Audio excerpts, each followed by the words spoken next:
Let us look at this question. The question that has combination of convertible loan notes and then share options. How do you deal with such matter?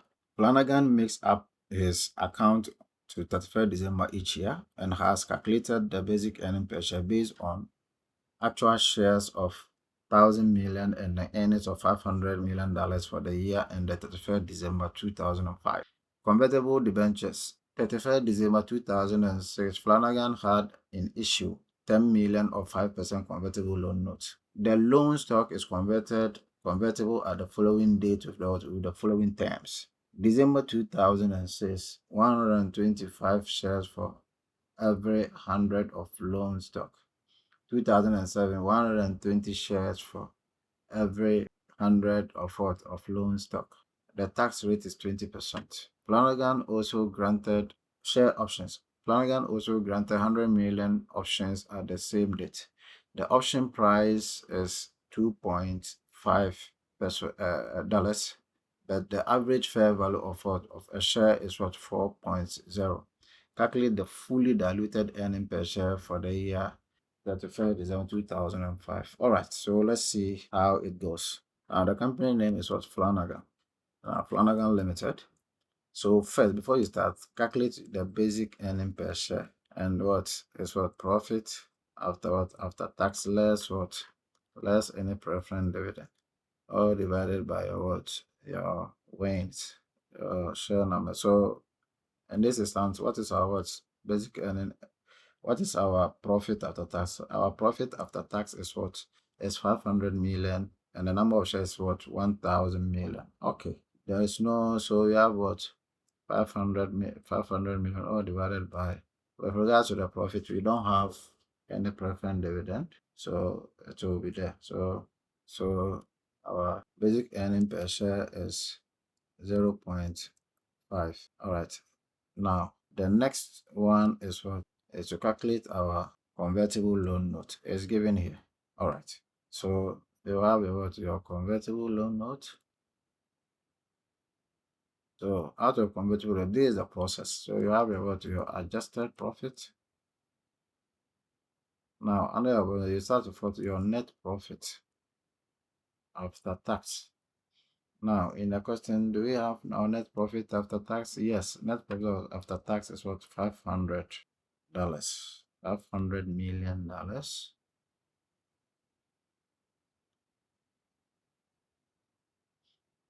Is $500 million. All right. So we add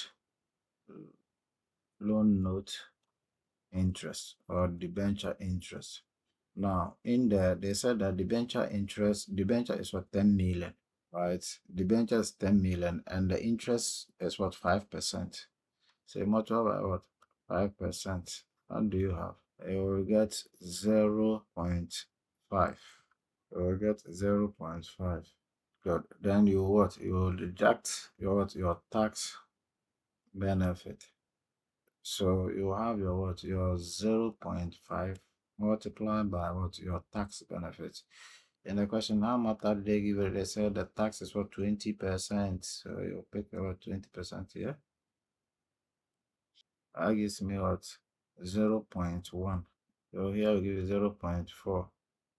When you add it, give you 500.4. So this becomes your adjusted profit. Okay. Then the next thing you should do is convert debenture to shares. So with this one, I've had series of this process, that's convertible loan notes. So if you are facing challenge or you don't understand all these processes is all about, please subscribe to my YouTube channel and then you see the tutorial and the convertible loan notes. All right, so you convert the debenture to shares. So debenture, how much? The debenture is 10 million. So how are we going to convert it? They've given us here. They've given you two debentures. One is ending 2016 and one is is ready to be converted in 2017. At all times, choose the one which is near conversion, or choose the one which is almost reconverted. So between 2007 and 2006, which one is what has least yet what we converted? Remember, the accounting year is 2005. So after 1 year, they will convert the first one.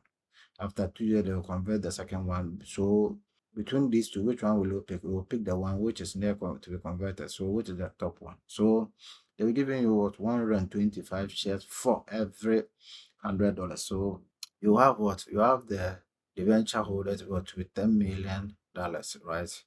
All divided by what? How much are they converting it? They are converting at what 100 and the what 125 shares. How much do you have? So you will have the share is what 12.5. All right. So you had it. So after you've had it, what do you do? Then you do your what? Your wins. The next one is what you find the what the wins. The wins you have what outstanding shares. Outstanding shares is what 1,000. Then you have what converted what debentures, which is what 12.5. When you add it gives you what 0.5. All right. So now when you are done, then you test for dilution. You calculate your dilution. So you have what diluted earning per share is equal to what adjusted profit less what reference what dividend. So divided by what divided by your wins. So what do you have here? You have what our adjusted profit is here 504. All right. All divided by what our wins as we calculated, which is what 10, 12 point what 0.5. That gives you what 0.49 pesos. Okay, so here you test it, so you will see that you have and this gives you what 0.5, and then diluted earning per share is how much 0.4. So under the convertible loan note, this is what dilutive. You see, basic earning per share is 0.5, and then after the dilution is what 0.4. So 3 share option. Now under the share option, what did they give? They gave us the information that they've granted employees of what 100 million options at the same date. The option price is 2.5, and then the market price is what 4. Good. If you are also having challenge with what with the share option, as I'm coming to work it out now, follow my channels and then you will see I treated share options separately, just like the convertible loan note. Go through it and then you will understand it better. So share option, they've given what the existing share the workers share options. So the share option, when the share option is given to you, the first activity you will do is that you calculate the percentage of what of dilution. So what is the percentage of dilution? So we have what market price minus what exercise price, all divided by what market price multiplied by 100%. Okay. Now in the question they've given you, they said the market price is how much? 4, and then exercise price is what 0.5, all divided by what market price times what times 100%. What do you have? So this gives you 37.5%. All right. Now the next step is what is calculate the number of what of shares. How do you calculate the number of shares? You pick what share options given you, multiply by what by percentage of dilution. When you look at it, share option given in the question is how much? It's 100 million. Multiplied by what the percentage of what dilution, which is what 37 point what 0.5%. So that gives you how much? This will give you what 37 point what 0.5. Now you can now find your what your wins. Your wins, you have your outstanding shares to be how much 1,000, and then what your share options as converted, which is what 37.5. Then 7.5. All right. So at the end of the day, what do you have? That's for dilution. So diluted earning per share will be what? Will be the profit, which is unadjusted. Let me retrace that. This one, so unadjusted profit, all divided by your what? Your wins, or number of shares. You less any preference what? You less any preference what? Div. Times, sorry. You less any what preferences. All right. So what do we do? So we have unadjusted profit, which is what? 500 divided by what? 10, that is 7.5.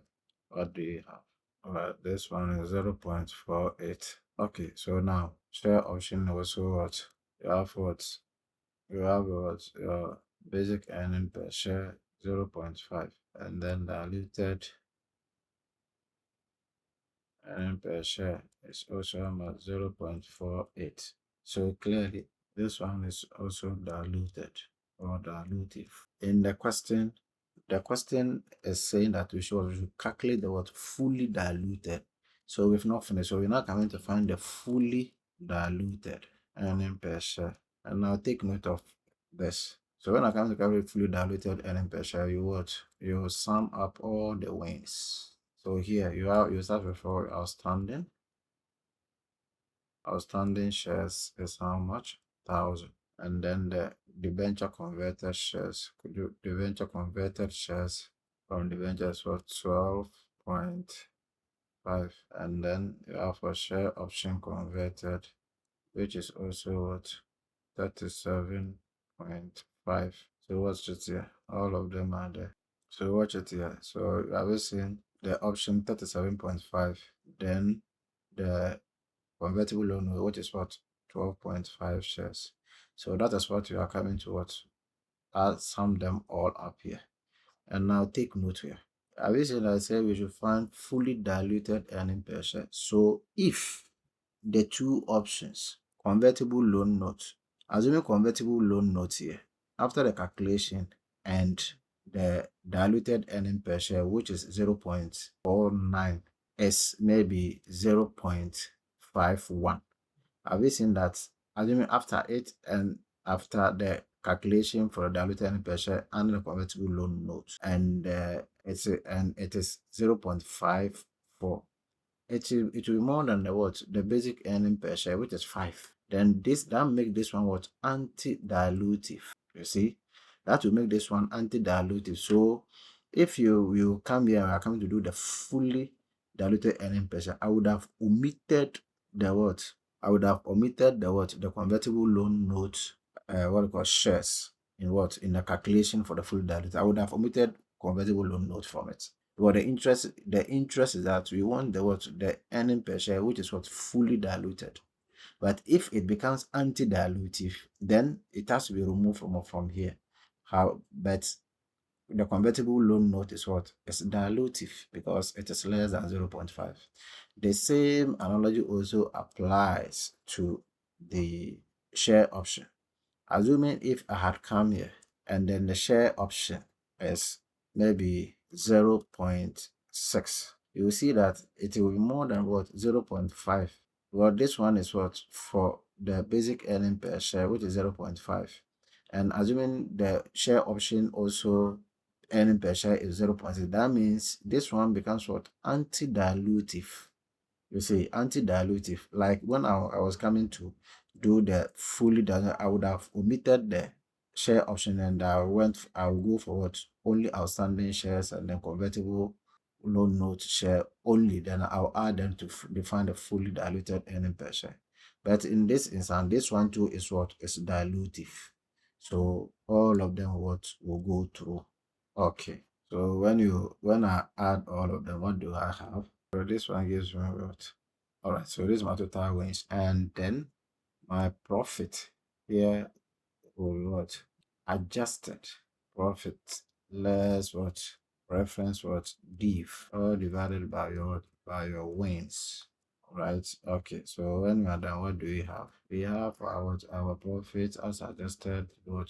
0.4, and then 50. What do you have here? All divided by what? 1050. So that gives you what? 0.4. So this is what you call the fully diluted earning per share. So you have your what? Your basic earning per share to what? 0.5, and fully diluted earning per share to what? 0.48. That's all.